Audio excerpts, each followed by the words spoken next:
오늘의 말씀은 요한복음 18장 1절에서 11절까지의 말씀입니다. 요한복음 18장 1절에서 11절까지의 말씀을 저와 여러분이 함께 교독하도록 하겠습니다. 제가 먼저 읽겠습니다. 예수께서 이 말씀을 하시고 제자들과 함께 기드론 시내 건너편으로 나가시니 그곳에 동산이 있는데 제자들과 함께 들어가시니라. 그곳은 가끔 예수께서 제자들과 모이시는 곳이므로 예수를 파는 유다도 그곳을 알더라. 유다가 군대와 대제사장들과 바리새인들에게서 얻은 아랫사람들을 데리고 등과 횃불과 무기를 가지고 그리로 오는지라. 예수께서 그 당할 일을 다 아시고 나아가 이르시되 너희가 누구를 찾느냐? 대답하되 나사렛 예수라 하거늘 이르시되 내가 그니라 하시니라. 그를 파는 유다도 그들과 함께 섰더라.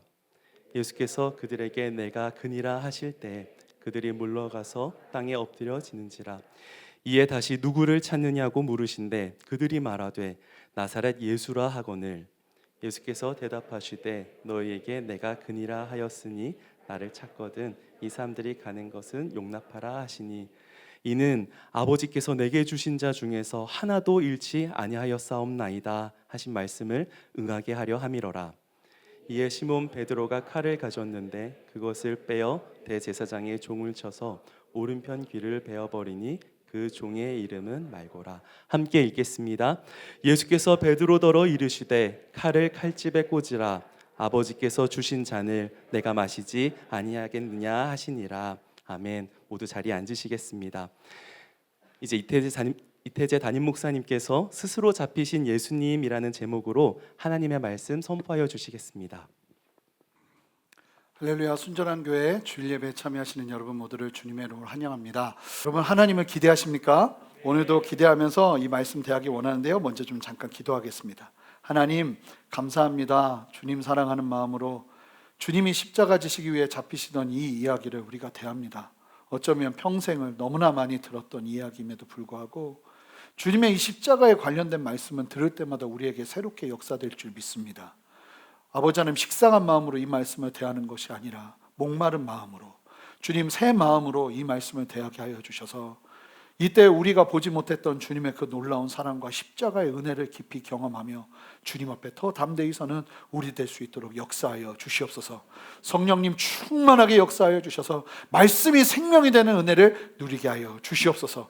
감사드리며 예수 그리스도 이름으로 기도합니다. 아멘. 예수님께서 잡히시기 전날 밤에 제자의 발을 씻겨주시면서 시작된 말씀을 통해서 예수님은 너무나 중요한 진리들을 나누셨습니다. 그리고 그 말씀들을 쭉 나누시고 난 이후에 지난주에 본 것처럼 예수님은 기도를 하시기 시작하셨어요.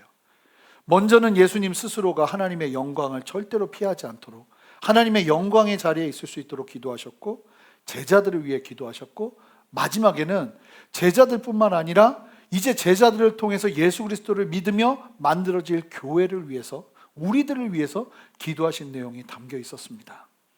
그렇게 예수님께서 기도하시고 난 다음에 이제 드디어 예수님은 십자가의 걸음을 걸어가십니다. 자, 그 정말 때가 된 예수님께서 이제 죽으셔야 되는 그 자리로 걸어가는 내용이 오늘 본문의 18장 1절부터 시작이 됩니다. 그런데 여러분, 요한복음은 여러 특징이 있는데 그 중에 또 어떤 특징이 있냐면 요한복음은요, 매 장마다 1절이 되게 중요해요. 1장 1절이 중요하고 2장 1절이 중요하고 거기에 많은 의미를 담아요. 그래서 요한복음을 보시면서 1절이 나오면 일단 1절에 관심을 가지고 주의 깊게 보실 필요가 있어요. 오늘 1절도 예수님께서 우리 요한복음을 통해서 우리에게 하시고자 하는 말씀들이 담겨져 있는데 1절 말씀을 먼저 함께 읽어보도록 하겠습니다. 함께 읽겠습니다. 예수께서 이 말씀을 하시고 제자들과 함께 기드론 시내 건너편으로 나가시니 그곳에 동산이 있는데 제자들과 함께 들어가시니라. 예수님께서 말씀하시고 난 다음에 제자들과 쭉 이야기하시고 난 다음에 제자들과 함께 기드론 시냇가를 건너가셨다라고 이야기를 합니다. 잘 보시면요, 다른 복음서에는 동산 이름만 나와요. 겟세마네 동산으로 가셨다고. 그리고 예수님께서 제자들과 건너간 이 시냇가는 언급도 되지 않고 이름도 이야기되지 않아요. 그런데 요한복음은 반대로 동산 이름은 얘기해 주질 않아요. 그러면 이미 안다고 보는 거겠죠. 왜냐하면 요한복음이 가장 늦게 쓰여진 복음서이기 때문에 이미 마태, 마가, 누가복음을 통해서 예수님의 이야기를 이 교회 사람들, 초대 교인들은 알고 있었습니다. 그러니 겟세마네는 언급하지 않는 거예요. 그런데 아주 다른 특징이 있는데 어디에서도 언급하지 않는 기드론 시내를 예수님께서 제자들과 함께 건넜다는 이야기를 여기다 딱 담습니다. 여러분들은 기드론 시내가 뭔지 잘 모르실 거예요. 저도 잘 몰랐으니까요. 그런데 유대인들, 이스라엘 사람들은 기드론 시내를 예수님이 건너셨다고 하는 이야기를 딱 들으면서 바로 오버랩되는 사건이 있습니다. 그 사건이 어떤 사건이냐면 사무엘하 15장 23절 말씀입니다. 함께 읽겠습니다. 온 땅 사람이 큰 소리로 울며 모든 백성이 앞서 건너가매 왕도 기드론 시내를 건너가니 건너간 모든 백성이 광야길로 향하니라.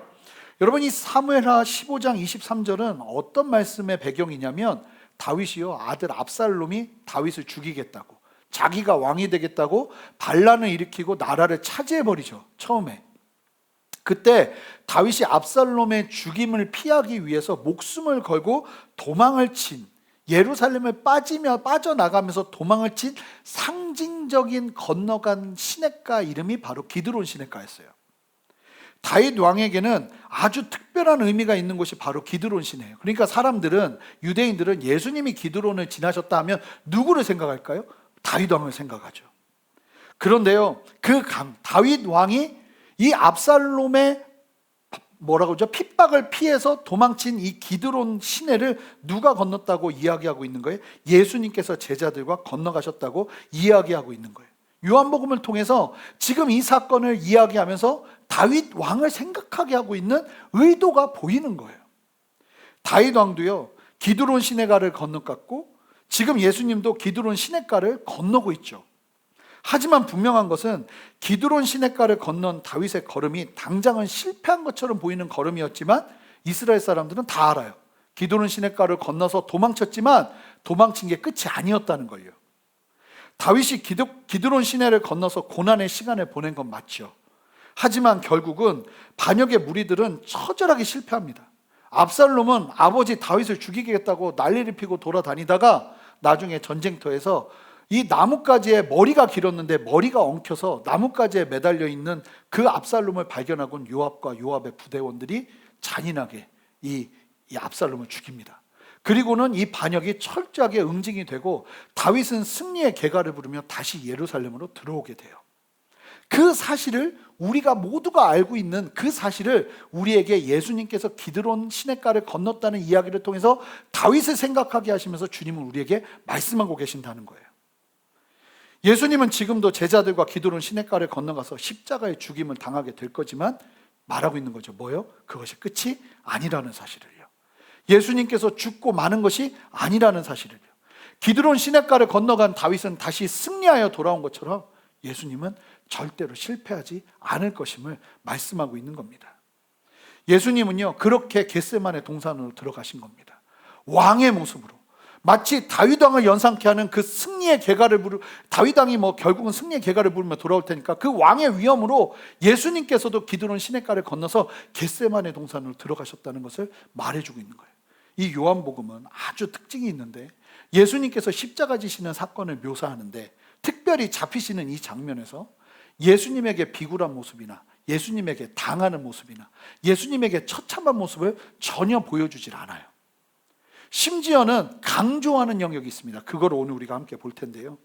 예수님은요, 겟세마네 동산에서 그냥 계시는데 갑자기 가룟 유다가 쳐들어온 게 아니고요. 예수님은 겟세마네 동산에서 가룟 유다를 기다리셨습니다. 자, 2절 말씀 함께 읽어보겠습니다. 함께 읽겠습니다. 그곳은 가끔 예수께서 제자들과 모이시는 곳이므로 예수를 파는 유다도 그곳을 알더라. 여러분, 예수님이 그 근처에 어딘가에 계시다는 이야기를 유다가 듣고 알고 바로 찾아가는데 겟세마네 동산 위치를 정확하게 알고 찾아가는 이유가 있는데 그 이유가 뭐냐면 제자들과 예수님의 추억이 너무나 많은 곳이 겟세마네였던 거예요. 이 말씀 보니까 겟세마네 동산은 특별히 예수님과 제자들의 엄청난 추억이 있었던 것 같아요. 예수님과 제자들이 함께 마음을 나누기도 하고 사랑의 교제를 하던 동산이 바로 겟세마네 동산이었죠. 그런데 가룟 유다가 예수님과의 아름다운 교제가 있었던 그 겟세마네 동산에서 뭘 한 거예요? 지금 배신을 하고 있는 거예요. 여러분, 예수님과 제자들의 아름다운 교제가 있었던 겟세마네 동산에서 가룟 유다가 예수님을 배신합니다. 동산에서 배신한 사건. 여러분, 이 이야기를 들으면 무엇이 떠오르시나요? 여러분, 뭐가 떠오르십니까? 동산하면 에덴 동산이 떠오르죠. 이 아담과 하와가 하나님과 함께 거니던 에덴 동산에서 하나님을 배반하며 선악과를 먹으며 하나님을 대적하고 배신한 것과 흡사한 모습으로 가룟 유다를 보여주고 있는 거예요. 사실은 아담과 하와가 하나님을 배신하고 난 다음부터 인류는 끊임없이 하나님을 배신해온 걸음을 걸어온 거예요. 그리고 이 가룟 유다는 그 상징으로 예수님을 지금 겟세마네 동산에서 배반하고 있는 겁니다. 자, 그런데 이 유다가 예수님을 어떻게 배신하는가? 우리 함께 3절 말씀 읽어보겠습니다. 함께 읽겠습니다. 유다가 군대와 대제사장들과 바리새인들에게서 얻은 아랫사람들을 데리고 등과 횃불과 무기를 가지고 그리로 오는지라. 자, 그 장면을 아주 정확하게 묘사해 주시는데, 저희가 뭐 만화책이나 아니면 영화나 막 이런 걸 보면 예수님을 잡으러 온 군사들이 그냥 한 몇 명 이렇게 보였잖아요. 근데 사실은 그게 아니었어요. 이 요한복음에서 분명하게 예수님이 잡히실 때 어떻게 잡히셨는지를 설명하는데, 먼저는 대제사장들과 바리새인들에게서 얻은 아랫사람들이 왔다고 하는데, 이렇게 하니까 굉장히 하대하는 느낌인데, 이 사람들이 누구냐면 여러분 보시면 사내들인 직속의 성전 수비대를 의미합니다. 쉽게 말하면 유대 사람들이 고용한 군인들이에요. 군대가 모인 거예요. 그리고 여기서 또 그들만 온 것이 아니라 군대가 함께 모였다, 예수님을 잡기 위해서 함께 왔다, 유다와 함께 왔다 이야기하고 있는데, 원어로 보면요, 이 군대라는 단어는 600명, 적어도 600명 규모의 로마 군대를 의미하는 단어가 사용됩니다. 그러니까 예수님 한 명 잡자고 로마 군인 600명이 출동한 거고요. 600명 플러스 유대인 성전 수비대 최소한 200명에서 300명으로 봅니다. 그러면 800명에서 900명이 누구 잡자고 온 거예요? 예수님 잡자고 온 거예요. 특수부대원 800명에서 900명이 예수님을 잡자고 온 상황이에요. 여러분, 유다가 지금 어떻게 예수님을 배신하고 있나요? 세상의 권세를 등에 업고 예수님을 배신하고 있습니다. 다른 복음서들은 이 장면에서 예수님을 잡으러 군사들이 칼과 뭉치만 들고 왔다고 이야기하는데, 요한복음은 여기다 하나를 더 추가합니다. 이들이 횃불을 들고 왔다고 이야기하고 있습니다. 참 재밌는 것이죠. 빛 대신 예수님을 잡기 위해서 횃불을 들고 온 군대예요. 가룟 유다가 등에 업은 권세를 상징적으로 묘사해주고 있는 것이죠. 여러분, 가룟 유다가 예수님과 함께하면서 정말로 원했던 게 이거예요. 군대, 권력, 힘, 세상을 뒤엎을 수 있는 능력. 그런데 가룟 유다가 그 기대를 가지고 예수님, 내가 생각하는 뜻, 내가 생각하는 기대를 이루기 위해서 예수님을 붙잡았는데 예수님은 그것을 주시지 않는 거예요. 그러니까 가룟 유다가 무엇을 찾은 겁니까? 자기의 힘으로 그 자기가 바라는 뜻을 이루기 위해 관철시킬 수 있는 무언가를 붙잡은 것입니다. 그리고 자신이 그렇게 바라던 세상의 권세를 등에 업고 예수님 앞에 횃불을 들고 나타난 거예요. 유다는요, 참 불쌍한 사람입니다. 예수님과 함께 동고동락을 했지만 예수님을 못 만난 사람이에요. 빛 대신 예수님을 보지 못한 사람이에요. 어찌 보면 가장 불행한 사람이 유다가 아닐까요? 가룟 유다요. 그런데 그런 유다의 모습이요, 우리의 모습일 수 있다는 사실을 우리는 반드시 기억해야 됩니다. 예수님을 믿는다 하면서도 예수님을 모르고, 예수님의 빛을 모르고, 오해하고, 자신의 육신의 갈증을 내려놓지 못하고 그 갈증을 채워주지 않는 예수님을 향해서 화가 나 있는 유다. 이 유다의 모습이 우리의 모습일 수 있다는 거예요. 그래서 유다는요, 결국은 예수님을 배신하고 로마와 유대의 권세를 그의 등에 업고 가룟 유다는 나타나서 예수님을 배신하고 있는 것입니다. 배신이 시작되었습니다. 그러나 여러분, 이 배신 앞에서 예수님의 모습을 보면 예수님이 전혀 당황하지도 어려워하지도 않으세요. 자, 4절 말씀 한 목소리로 읽어보겠습니다. 예수께서 그 당할 일을 다 하시고 나아가 이르시되 너희가 누구를 찾느냐. 예수님은요, 성경에서 이 요한복음이 분명하게 말하는 것, 예수님은 당황하지 않으신 이유가 딱 하나인데 당할 일을 미리 알고 계셨다는 거예요. 이 부분이 강조되고 있어요. 그러했기에 당황하지 않고 오히려 준비하셔서 그들을 맞이하고 계셔요. 너희가 누구를 찾느냐 물으면서 그들을 맞이하고 계신다고요. 어떻게 이게 가능한 일인가요? 나를 잡으러 쳐들어온 사람들을 향해서 떡하니 그냥 이 상황을 맞으신 게 아니었어요. 예수님은요 아셨습니다. 뿐만 아니라 예수님은요 우리가 말씀을 보아서 알지만 이 고난을요 철저하게 준비하셨습니다. 기도로 준비하셨고 부르심을 다시금 확인하며 준비하셨고 철저하게 하나님의 뜻을 이룰 준비를 하셨습니다. 그러자 지금처럼 당혹스러운 일이 펼쳐져도 흔들림 없이 오히려 그 상황을 주도해 가시는 예수님의 모습을 볼 수 있는 거예요. 저는 이런 예수님의 준비됨이 우리 모두에게 필요하다고 믿습니다. 베드로후서 3장 10절부터 13절의 말씀을 좀 길지만 우리가 한 목소리로 읽어보기 원합니다. 함께 읽겠습니다. 그러나 주의 날이 도둑같이 오리니 그날에는 하늘이 큰 소리로 떠나가고 물질이 뜨거운 불에 풀어지고 땅과 그 중에 있는 모든 일이 드러나리로다. 이 모든 것이 이렇게 풀어지리니 너희가 어떠한 사람이 되어야 마땅하냐. 거룩한 행실과 경건함으로 하나님의 날이 임하기를 바라보고 간절히 사모하라.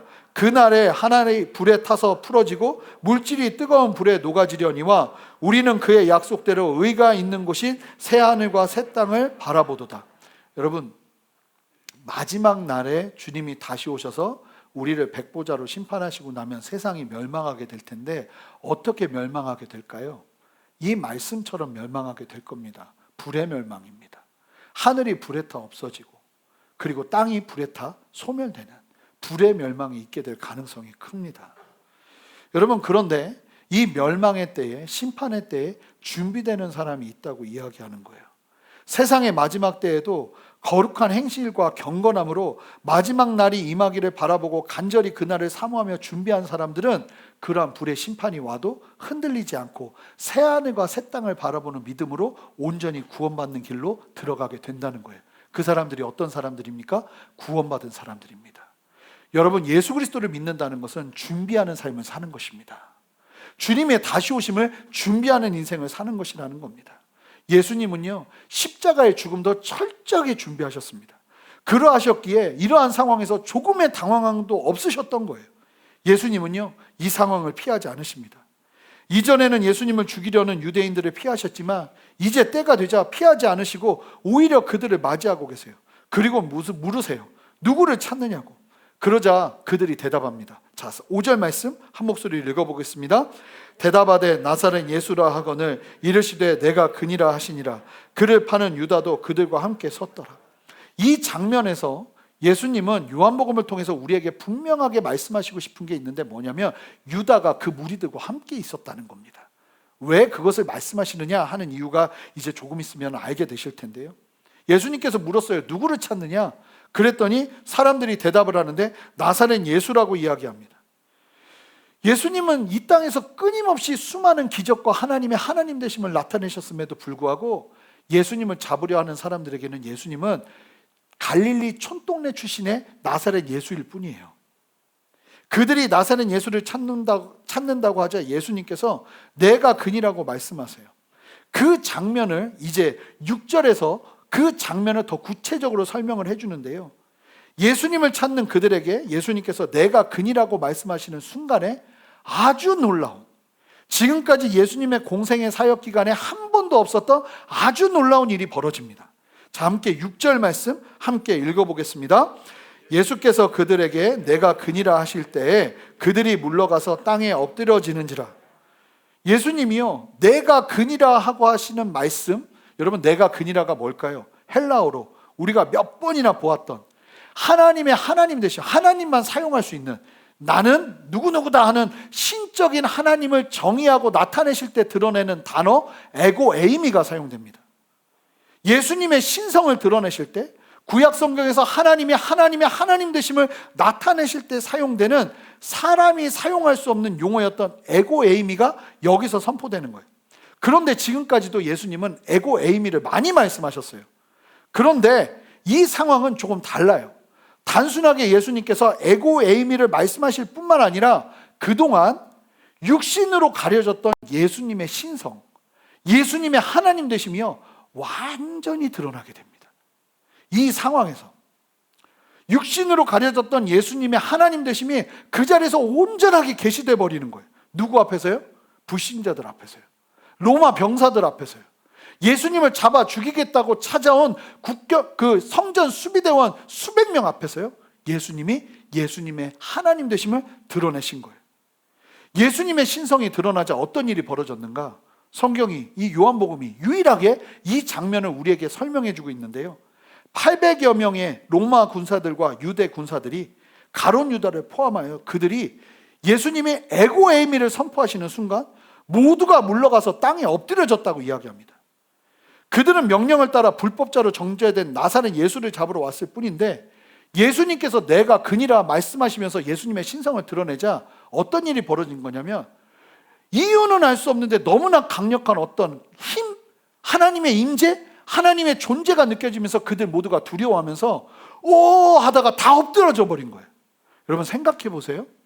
아니 경찰과 군부대 800명에서 900명, 많으면 1000명의 사람들이 한 범죄자를 잡으러 왔는데 그 범죄자가 갑자기 나와서 에고에이미 외쳤더니 그 사람들이 오 하면서 다 엎드러져 버린 거예요. 자기 무기를 뒤로 하고요.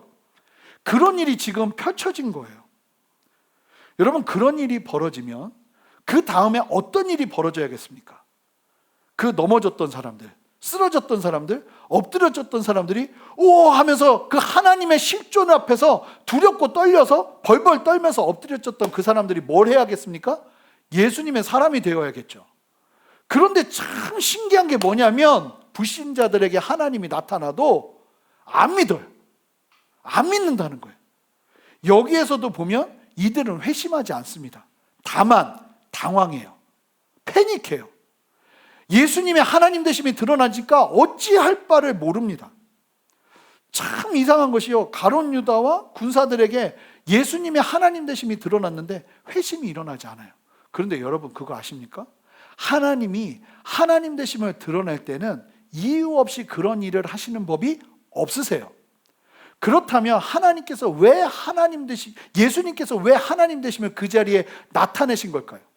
중요한 사실은 그들을 예수 믿게 하려고 그와 같은 일을 하고 계신 건 아니라는 거예요. 로마 병사들과 예수님을 잡으려는 사람들을 회심하게 하기 위해서 지금 예수님께서 하나님 되심을 드러내는 기적을 나타내신 게 아니라는 거예요. 자, 그러면 예수님은 왜 이 잡히시는 상황에서 이와 같이 놀랍게 한 번도 보이시지 않으셨던 예수님의 하나님 되심을 온전하게 드러내시면서 기적을 행하신 것일까요? 이 일을 통해서 예수님께서 하시는 일이 크게 두 가지가 있습니다. 자, 예수님의 하나님 되심을 드러내면서까지 그 강력한 하나님의 계시를 나타내면서까지 행하셨던 두 가지가 있다는 거예요. 그것을 좀 살펴보고 싶어요. 첫 번째, 예수님의 신성이 드러나는 일을 통해서 예수님은요 제자들을 보호하셨습니다. 자, 예수님의 위험에 놀라서 모두가 엎드려졌습니다. 그런데도 오히려 예수님은요, 이게 굉장히 재밌는 상황인데, 여러분 예수님이 어떻게 잡히셨냐면 내가 그니라 했더니 사람들이 한 800, 900명이 다 엎드려져 버렸어요. 상상이 되시나요? 다 엎드려졌어요. 그랬더니요, 그 다음에 뭐 하냐면 예수님이 야 일어나, 야, 나 잡아야지, 나 잡아가야 될 거 아니야, 다 일어나 하고 일으켜 세우고 있는 거예요. 그리고는요 예수님이 다시 말씀하시는데 7절 8절 부탁 하나를 하세요. 자, 7절 8절 말씀 읽어보겠습니다. 이에 다시 누구를 찾느냐고 물으신데 그들이 말하되 나사렛 예수라 하거늘 예수께서 대답하시되 너희에게 내가 그니라 하였으니 나를 찾거든 이 사람들이 가는 것은 용납하라 하시니. 뭐라고 말하냐면 너희들이 찾는 그 나사렛 예수가 나니까 또 에고에이미를 말씀하시면서 나만 잡아가면 되니 나와 함께하는 제자들은 풀어줘라, 이 이야기를 하십니다.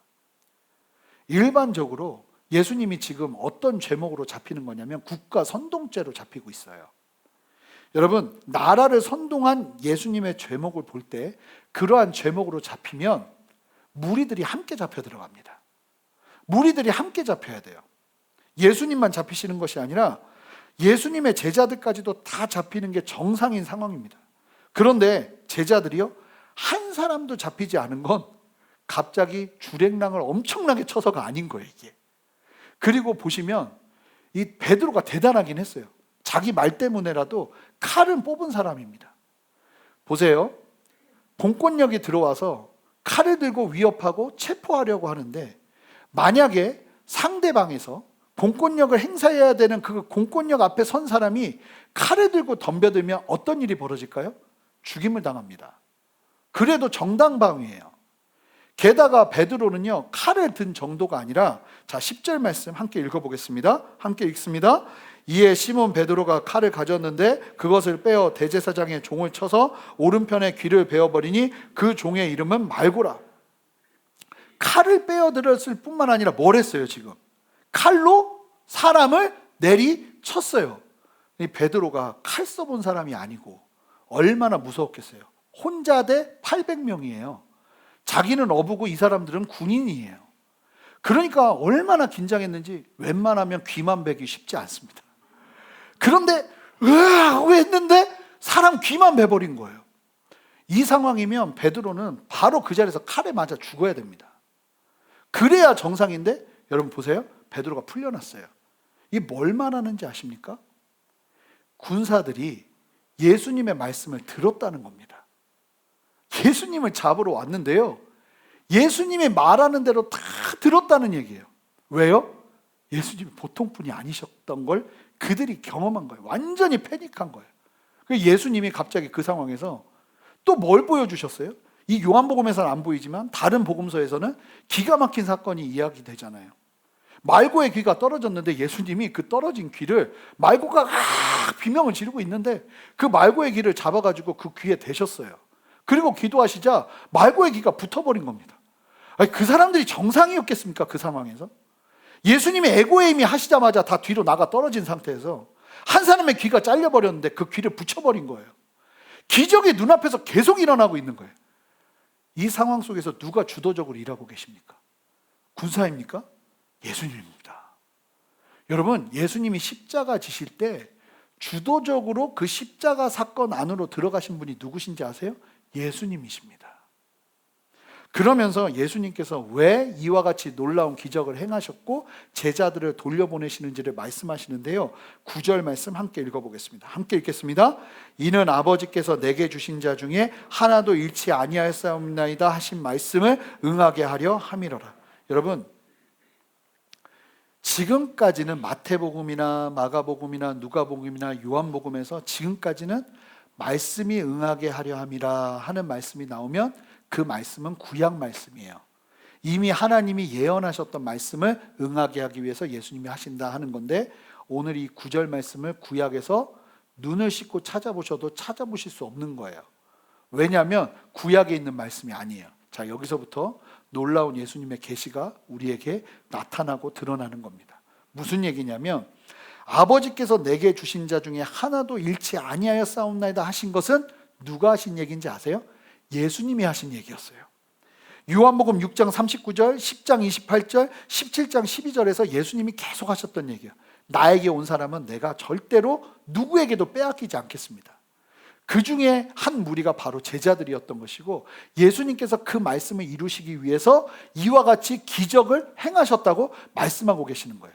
그렇다면 무엇을 말하는 겁니까? 예수님의 말씀도 구약의 말씀만큼이나 같은 권위를 가진다는 것을 말씀하시는 거예요.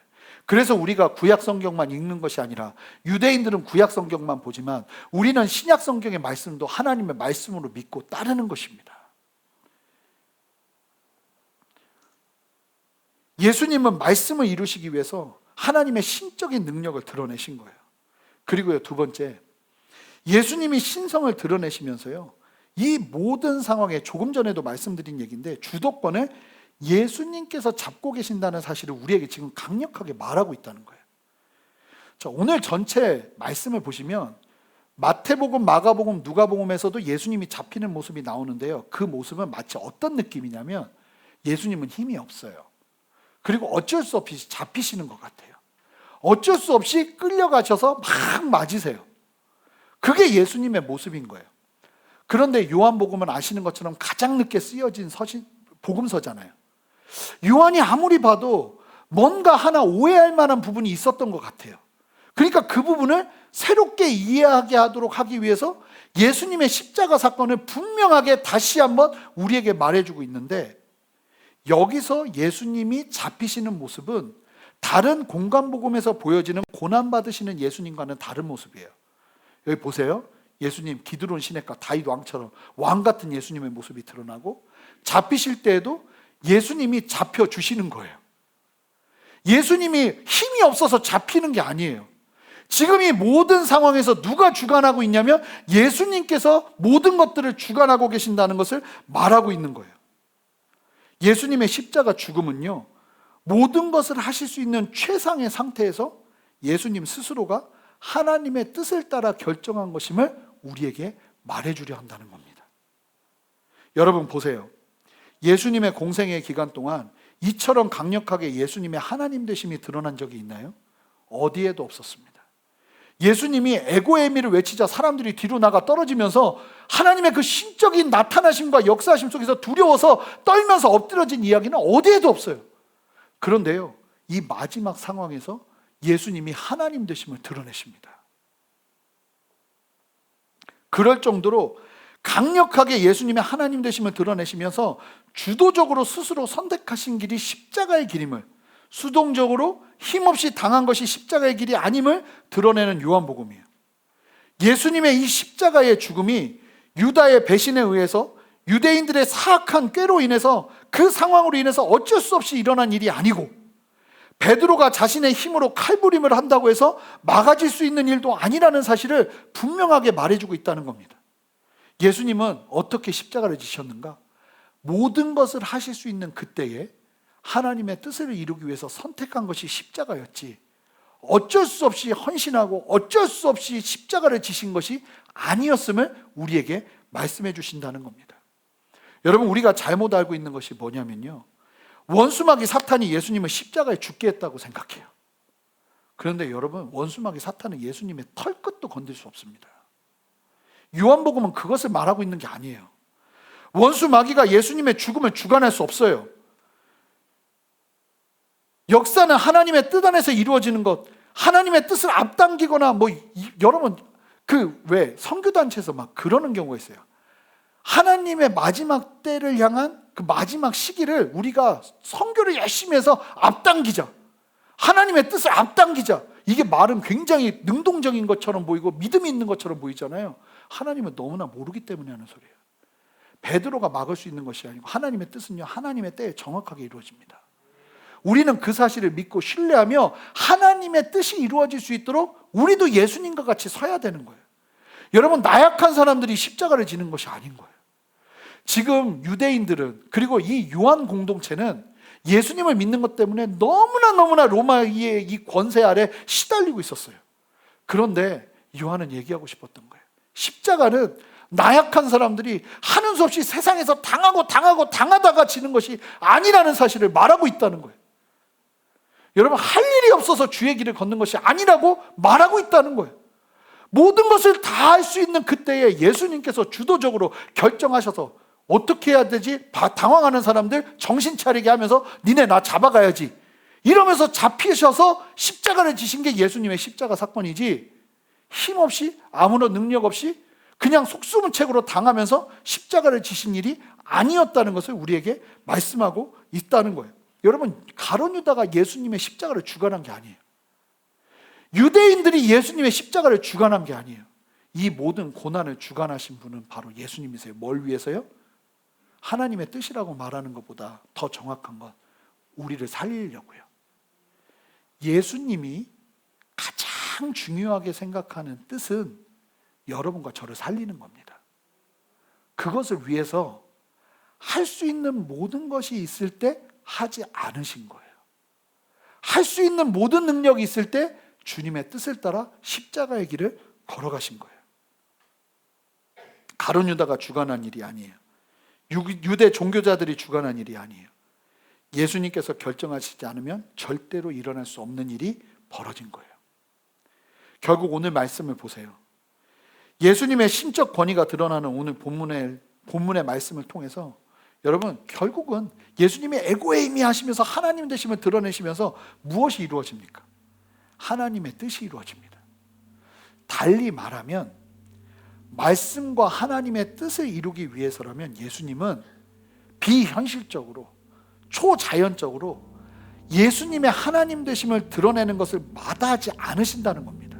이걸 조금 더 풀어볼까요? 예수님은 원래는 안 돼요. 그러면 안 돼요. 그런데 여러분들을 살리시기 위해서라면 안 되는 것도 하시는 분이라는 거예요. 공생의 초기에 예수님이 그 시험 당하신 거 기억하세요? 십자가를 위해서 공생의 사역을 시작할 때 이 사단에게 40일 금식하고 난 이후에 사단에게 시험 당하시는데, 사단의 시험 내용이 뭐였냐면 너의 신성을 드러내라는 거였어요. 너 진짜 하나님의 아들이면 돌 떡덩이로 만들어. 너 하나님의 아들이면 높은 데서 떨어질 때 천사들 불러서 너 받쳐줘. 그럼 사람들 딱 너 믿을 거 아니야. 이 사단이 끊임없이 예수님에게 도전한 건 너의 그 신성을 드러내라는 거였어요. 너를 위해서. 그런데 놀라운 사실은 예수님은 거기서 다 노를 하셨죠. 노. 그런데 그 모든 것을 거절하셨던 예수님이요, 신성을 어디서 드러내십니까? 우리 살리겠다고 드러내십니다. 원래는 안 되는 거예요. 일어날 수 없는 일이에요. 그런데 우리를 살리겠다고 예수님은 할 수 없는 그 일을 하시면서 예수님의 신성을 드러내시면서 모든 능력을 가지고 십자가를 지는 길로 들어가 버리신 거예요. 십자가를 지시기 위해서 모든 신성, 불가능한 일을 해버리신 거예요. 누구를 위해서요? 저와 여러분들을 살리겠다고요. 왜 내 삶에는 하나님의 살아계심이 희미했냐고 묻는다면 저는 이렇게 대답할 겁니다. 당신의 삶에 하나님의 뜻이 희미하기 때문입니다. 예수님에게 하나님의 뜻이 희미한 것이 아니라 선명하니까요. 예수님의 삶 가운데 하나님은 하실 수 있는 모든 것들을 다 동원해서 하나님의 하나님 되심을 나타내십니다. 여러분, 이 예수님을 드러내신 사건, 이 사탄이 드러내라고 하는 그 상황에서는 예수님을 드러내시지 않고 정작 죽어야 되는 그 길에서 모든 능력을 다 드러내고 그 걸음을 걷는 예수님의 이 십자가 지심이 이해되지 않으면 이 모든 말씀이 신앙생활이 이루어질 수 없는 거예요. 이게. 그래서 고난이 축복이다 하면 막 화가 막 머리끝까지 차오르고 막 하나님 말씀 막 이야기 들으면 도대체 이해가 되지 않고, 이 도대체 어떻게 이런 이야기를 하는 것인가 하는 이야기가 나올 수밖에 없는 거예요. 예수님께서 예수님의 신성을 어디에서 드러내십니까? 십자가를 지기 위해서 드러내십니다. 이 주님의 일하심이 성령 안에서 이해되는 사람들이 성도예요. 그러면 이 성도들은 어디로 갈까요? 하나님의 뜻을 이루기 위해 가는 거죠. 하나님의 뜻이 어디 있습니까? 영혼 구원. 하나님의 뜻이 어디 있습니까? 죽을 수밖에 없는 영혼이 살아나는 일. 거기에 뜻을 두고 함께하기 시작할 때 하나님의 대의가 우리의 삶 가운데 부어지면서 하나님의 권세가 우리에게 임하는 거예요. 실제로 기도하는데 응답이 일어나고, 간구하는데 하나님의 역사가 일어나고. 가룟 유다와 예수님이 대조가 되고 있습니다. 자신의 뜻을 이루고자 예수님을 쫓았던 가룟 유다와 하나님의 뜻을 끝까지 성취하기 위해서 순종하는 예수님. 여러분, 어떤 삶을 살길 원하십니까? 가룟 유다입니까? 예수님입니까? 아니, 이거 있을 수도 없는 일이죠. 우리가 따라야 될 길은 오직 예수 그리스도의 길밖에 없는 거예요. 여러분들 안에 그 예수 그리스도의 뜻이 온전하게 세워지는 은혜를 누리시기를 주님의 이름으로 축복합니다. 그 마음을 일어서야 하는 거예요. 그러기 시작할 때 하나님이 우리와 함께 하세요. 왜 나에게 하나님의 능력이 함께 하셔야 하는가? 그 이유와 뜻이 분명한 사람들, 그 사람들이 바로 우리 모두가 되기를 주님의 이름으로 축복합니다. 그러면요, 교회에 하나님의 역사가 있습니다. 그러면요, 가정에 하나님의 역사가 있습니다. 그러면요, 개인의 삶 가운데 역사가 있습니다. 그 역사를 누리며 서시는 저와 여러분 되시기를 바랍니다. 여러분 기억하세요. 예수님은요, 아무것도 할 수 없어서 십자가 지신 게 아니라 모든 것을 할 수 있을 때 십자가를 지신 거예요. 교회를 향해, 하나님의 나라를 향해서 하는 헌신도요, 그런 거예요. 할 게 없어서 하는 게 아니고요, 내가 모든 것을 할 수 있을 때 하나님의 나라를 위해서 나아가는 거예요. 그렇게 나아가시는 저와 여러분 되시기를 바랍니다. 함께 기도하시겠습니다.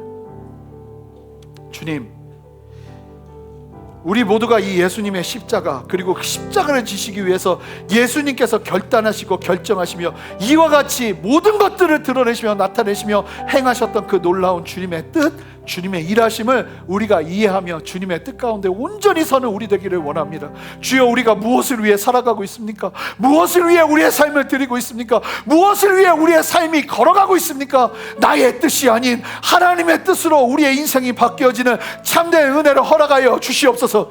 예수 우리 왕이여, 이 시간 우리 안에 오셔서 우리를 다스리시고 주님의 뜻으로 우리를 채워 주시옵소서. 감사하며 예수 그리스도 이름으로 기도합니다. 아멘. 다 같이 일어나셔서 함께 주님 찬양하겠습니다. 예수 우리 왕이여, 함께 찬양하며 나가기를 원합니다. 우리 함께 두 손을 들고 왕 되신 주님을 초대합시다. 예수 우리 왕이여, 예수 우리 왕이여, 이곳에 오소서, 이곳에 오소서. 보좌로 주여 임하사, 보좌로 주여 임하사, 찬양을 받아 주소서. 주님을 찬양하오니, 주님을 찬양하, 주님을 경배하오니, 주님을 경배하. 주님, 우리의 뜻을 바꿔주시옵소서. 왕이신 예수여 오셔서 좌정하사 다스리소. 우리 함께 선포합니다. 예수 나의 왕이여, 예수 나의 왕이여, 나의 왕이여, 이곳에 오소서, 이곳에 오소서. 보좌로 주여 임하사, 보좌로 주여 임하사, 찬양을 받아 주소서. 주님을 찬양하오니, 주님을 찬양하오니, 주님을 경배하오니, 주님을 경배하. 왕이신 예수여 오셔서, 왕이신 예수여 오셔서 좌정하사 다스리소서. 주님을 찬양하오니, 주님을 찬양하. 우리 함께 선포합니다. 주님을 경배하오니, 주님을 경배하. 왕이신 예수여 오셔서, 왕이신 예수여 좌정하사 다스리. 우리 전심으로 선포합니다. 주가 일하시네, 주가 일하시네, 주가 일하시네. 주께 아끼지 않는 자에게 주가 일하시네, 주가 일하시네, 주가 일하시네. 주를 하며 받는 자에게 다시 한번 선포합니다. 주가 일하시네, 주가 일하시네. 주께 아끼지 않는 자에게 주가 일하시네, 주가 일하시네, 주가 일하시네. 주를 하며 받는 자에게. 우리 첫 번째로 한 가지 기도할 때, 하나님, 다른 무엇보다 나의 뜻이 아닌 하나님의 뜻, 잃어버린 영혼을 향한 주님의 마음, 아버지 구령의 열정, 거기에 우리의 마음을 두고 하나님, 우리의 인생이 존재하기를 원하오니, 하나님, 나의 인생의 삶의 목표를 바꾸어 주시옵소서. 내가 이제 변화되기를 원합니다. 주여, 나에게도 소망이 되어 주시옵소서. 하나님의 뜻으로 역사하여 주시옵소서. 여러분, 이 기도 굉장히 잘 하셔야 되는 거예요. 여러분들의 중심이 바뀌어지는 거예요. 입술로 선포할 때, 하나님의 임재 가운데 여러분들이 고백하기 시작할 때, 주님이 실제로 여러분들의 삶 가운데 여러분 뜻이 바뀌어지고 하나님의 역사가 임하고 하나님의 나라가 임하고 하나님의 영광이 임하는 이와 같은 예수님의 다스리심이 우리 안에 시작되어지는 역사가 시작될 것입니다. 그래서 여러분, 정확하게 분명하게 고백해야 돼요. 함께 두 손을 들고, 하나님, 다른 무엇보다 이제 더 이상 나의 뜻을 이루기, 그것이 먼저가 아니라 하나님의 하나님의 뜻을 구하며 하나님의 나라를 구하며 그리 나갈 때, 여러분 어제 새벽 예배 말씀을 들으셔서 아시겠지만 솔로몬이 인생에 있어서 필요한 자기의 유익을 구하는 것이 아니라 하나님의 나라를 위해서, 뜻을 위해서 구하며 나갈 때 하나님이 기뻐하시면서 네가 구하지 아니한 그것까지도 내가 다 주겠다 말씀하시는 플러스의 축복을 역사하시는 것을 우리가 기억하며 나가기를 원합니다. 함께 기도할 때, 하나님, 내가 계산하지 아니하고 하나님의 뜻을 이루는 인생으로 내가 서기를 원하오니 주여 역사하셔서 나를 사용하여 주시옵소서. 그렇게 나를 이끌어 주시옵소서. 그렇게 소망하는 사람들마다 두 손을 들고 하나님, 내 뜻이 바뀌어지기를 원합니다. 주여 나를 사용하여 주시옵소서. 그렇게 우리 주님의 이름 한번 크게 부르며 기도합니다. 주여, 주님 우리 안에 역사하시는 주님을 찬양합니다. 하나님이 역사하심을 인도하여 주셔서 하나님 우리의 인생의 목표와 인생의 방향성을 바꾸어 주시옵소서. 주님을 위하여 살아가게 하시고 가론 유다와 같은 인생이 아니라 오직 주님만을 바라보며 하나님의 뜻을 이루는 참된 인생으로 우리가 변화되어지기를 원하오니 주여 역사하시고 함께하여 주시옵소서. 생명을 하시는 주님을 찬양합니다. 역사하시는 주님을 찬양합니다. 우리 안에 역사하시는 주님을 찬양합니다. 하나님 우리를 구원하시기 위해서라면 그 어떤 것도 말하지 아니하고 하나님의 되심을 드러내면서까지 그것이 역사하신 것처럼 하나님 우리도 주님 앞에서 아버지 그 생명을 경험하여 아버지 주님의 뜻을 함께 부르며 나아가는 우리 모두가 되어지기를 원하오니 주여 역사하시고 함께하여 주시옵소서. 새 일을 행하시는 주님을 찬양합니다. 역사하시는 주님을 찬양합니다. 할렐루야. 신뢰하며 걷는 우리 다시 한번 선포합시다. 주가 일하시네 찬양합니다. 주가 일하시네. 아멘. 아끼지 않는 자에게 주가 일하시네. 일하시네. 주가 일하시네. 신뢰하며 걷는 자에게.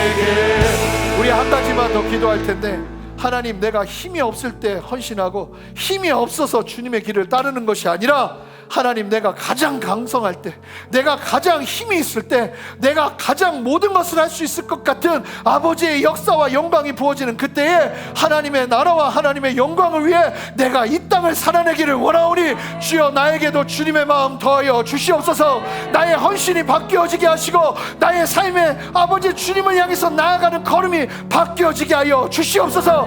그렇게 소망하며 함께 기도하기를 원합니다. 함께 결단하며 그렇게 기도하세요. 내가 힘이 있을 때 주님을 섬기고 내가 힘이 있을 때 주님을 따르겠습니다. 주여 주의 영광으로 함께하여 주시옵소서. 그렇게 기도하며 나갑니다. 함께 기도하겠습니다. 기도하겠습니다. 주여 역사하시고 함께하여 주셔서 아버지 하나님, 다른 의도를 가지고 아버지 하나님, 우리가 인생을 가난의 것처럼 헛된 것을 구하며 아버지 헛된 꿈과 헛된 권력을 구하며 살아가다가 아버지 그제서야 깨닫고 돌아오는 인생이 아니라 모든 것을 할 수 있는 그때에, 모든 것을 할 수 있는 그때에 하나님 앞에 헌신하며 하나님을 사랑하며 하나님의 뜻 가운데 서는 참된 은혜를 누리기를 원하오니 주여 역사하여 주시옵소서.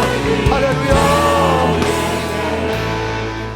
존귀하신 주님 감사합니다. 오늘 이 시간 우리에게 주님이 어떻게 십자가를 지셨는지, 어떻게 잡히셨는지, 어떻게 골고다의 언덕에서 십자가를 향해 가셨는지 보게 하여 주시니 감사합니다. 주님은 공생의 기간 동안에 가장 강력한 능력과 힘을 죽음의 자리를 앞두고 드러내셨습니다. 그리고 그 힘을 가지고 하나님의 뜻을 이루며 우리를 구원하셨습니다. 하나님, 우리의 인생이 그 구원을 얻어 우리도 영생을 아무것도 하지 않았는데 예수님을 믿기만 한 그 믿음으로 영생을 얻게 되었는데, 하나님, 우리의 인생이 지금 무엇을 위해 살아가고 있습니까? 혹여나 가룟 유다와 같이 살고 있지는 않은지 돌아보게 하여 주셔서 하나님, 우리의 인생의 목적과 우리의 인생의 방향성이 새로워질 수 있도록 인도하여 주시옵소서. 아침에 눈을 떠 하나님, 오늘도 내가 살아가야 될 이유를 주님 안에서 보기를 원하오니 주님 나의 전부가 되어 주시옵소서 하는 고백으로 하루를 시작하게 하시고, 살아가야 될 이유를 세상의 어떠함에서 찾는 것이 아니라 주님의 말씀과 주님의 뜻 안에서 찾으며 그 뜻을 이루며 나아가는 참된 은혜와 역사를 우리 모두가 누리게 하여 주십시오. 그리하여 그러한 삶 속에서 하나님의 뜻이 이루어지는 은혜, 하나님의 기도 응답의 은혜, 하나님의 역사가 나와 함께하는 은혜, 하나님의 임재가 함께하는 은혜, 하나님의 능력이 함께하는 은혜를 우리가 간증하며 나갈 수 있도록 은혜 베풀어 주시기를 원합니다. 하나님, 그래서 이 순전한 교회가 간증의 장이 되기를 원합니다.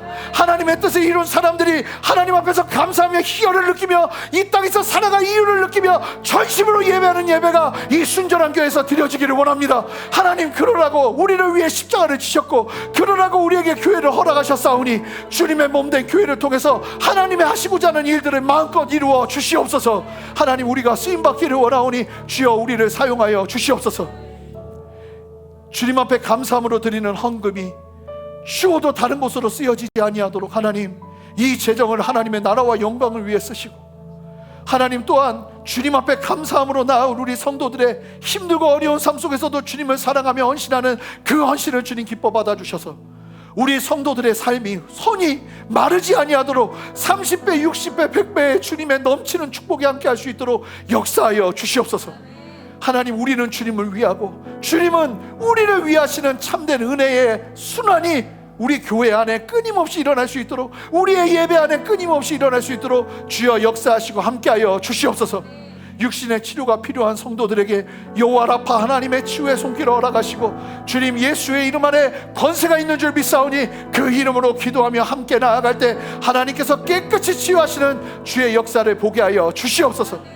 이제는 우리 주 예수 그리스도의 크신 은혜와 아버지 하나님의 무한하신 사랑과 성령의 내주하심과 교통하심과 신실한 역사하심이 오늘 말씀을 기억하며 주님의 진리 안에서 하나님의 뜻을 이루며 하나님의 뜻을 성취하며 예수님과 같이 가장 강력한 능력을 하나님의 뜻을 이루는데 쓰기를 소망하는 함께 그렇게 주님 앞에 헌신하며 나아가는 성도들의 삶 위에, 머리 위에, 가정 위에, 직장 위에, 삶의 모든 터전 위에, 순전한 교회와 이 땅의 모든 교회들과 이 나라와 온 열방 위에 이제로부터 영원토록 함께 하시기를 간절히 축원하옵나이다. 아멘.